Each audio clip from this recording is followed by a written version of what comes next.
merci de nous retrouver. Dans le cadre de la gestion chaotique de la crise, l'épidémie s'est aggravée dans de nombreux États du sud et de l'ouest des États-Unis. De nouvelles restrictions ont été mises en place dans de nombreux endroits pour freiner la propagation de l'épidémie.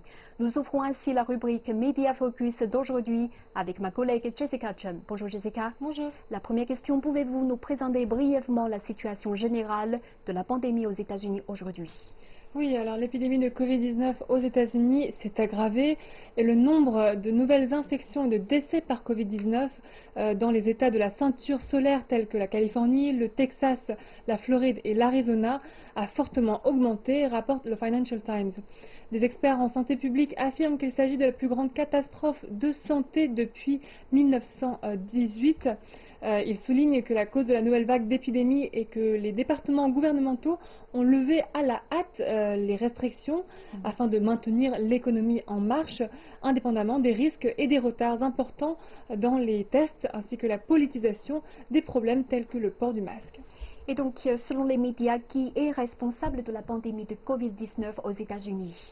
Eh bien, la gestion chaotique des crises aux États-Unis est sans doute responsable de la pandémie de Covid-19, selon France 24 en tout cas. La stratégie de prévention des épidémies au niveau fédéral est chaotique et peu claire, ce qui rend impossible pour les États-Unis de prendre des mesures efficaces et fortes de prévention et de contrôle, avec pourtant de nombreux organismes et de nombreuses ressources en matière de prévention épidémique. Le manque de coordination dans divers États a conduit à un affaiblissement de la prévention et du contrôle de l'épidémie. Associé au fait que Washington a fait la sourde oreille aux recommandations scientifiques des Centres pour le contrôle des maladies des États-Unis, cela a conduit à la propagation et à la détérioration continue de l'épidémie. Et donc les États-Unis ont-ils pris de nouvelles mesures pour répondre à la nouvelle situation et lesquelles? Les États-Unis n'ont eu d'autre choix en effet que d'adopter de nouvelles mesures restrictives dans de nombreux endroits, indique Al Jazeera. Afin d'éviter que l'enseignement en classe ne mette en danger la santé des professeurs et des élèves, la Floride permet aux écoles locales de déterminer leurs propres règles de réouverture.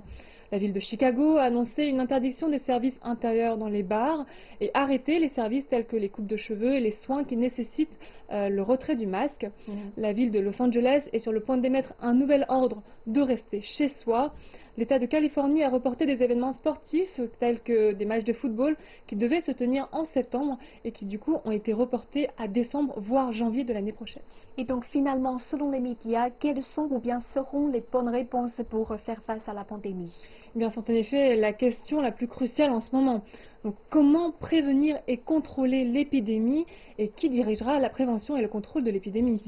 Pour The Hill, bien que le docteur Fauci, un célèbre spécialiste des maladies infectieuses, ait une voix qui porte au sein du pays, il y a encore des Américains qui ne lui font pas confiance. La raison en est que, voilà, il y a un manque de compréhension des méthodes scientifiques, il y a une méfiance à l'égard des institutions scientifiques et des connaissances professionnelles, et aussi la poursuite aveugle de la liberté personnelle et la politisation de la science. C'est sur quoi il faut travailler. Donc, selon le magazine américain, face à l'épidémie, seule la rationalité et la science peuvent aider les gens à surmonter les difficultés, et c'est ce sur quoi il faut mettre l'accent. Exactement. Merci beaucoup pour toutes ces informations.